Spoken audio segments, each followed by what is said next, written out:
Thank you, Hannah. That's great. Bills Mafia, right? Yes. Everywhere at this point? Everywhere, of course. Everywhere. All geared up. All geared up. And talking about the Bills, could be a little wet in Washington, D.C. for kickoff on Sunday. Yeah, but meteorologist Josh Nichols, he is on the road tonight in Buffalo's Theater District, where so many of you will be, where the weather is picture perfect for tonight's Curtain Up.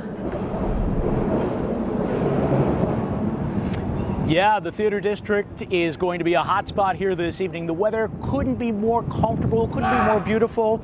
It is a little bit on the breezy side right now, and that's actually partly a result of the approach of Tropical Storm Ophelia with high pressure to our north, so a bit of a pressure gradient in between. Let's look at your hourly forecast.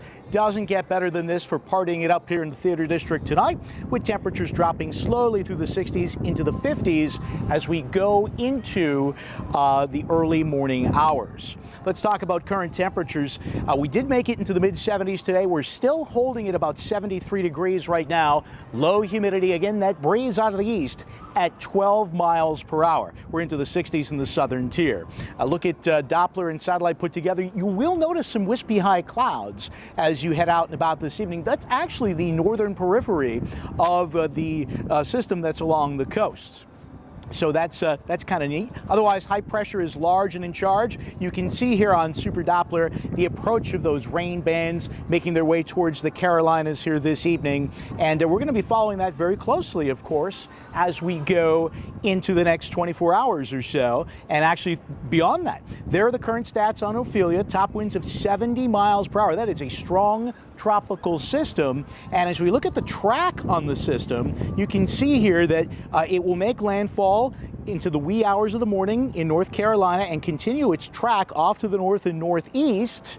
And it will weaken once it's over land, but it will be a big rainmaker, I believe, for Washington, D.C. Not so much a wind maker, so that's something to keep in mind. There's your forecast for the Bills versus Commanders at FedEx Field. Temperatures into the 60s for the most part with slow clearing.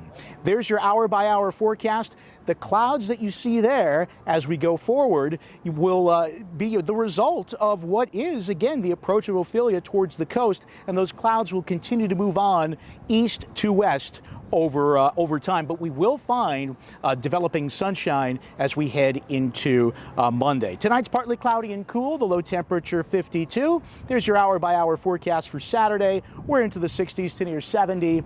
And have a check at that Super 7-day forecast. We are going to find temperatures into the 70s over the weekend. Again, a lot of high clouds around, a stiff breeze at times out of the east. And then on Sunday, maybe a couple of showers here and there, especially south and east of Buffalo, associated with Ophelia. But then it leaves, and we are going to find sunshine for most of next week and very comfortable temperatures. So come on down here for the free street party for Curtain Up. It's going to be a good time. Jeff and Leah, back to you in the studio. Yeah, all right, thank you very much, beautiful Josh. out there. Yeah, I'm surprised he didn't sing the forecast, Josh. It's going to be such a nice night. We're Curtain Up. All right, Dom, I wonder what you're talking about tonight. I mean, listen,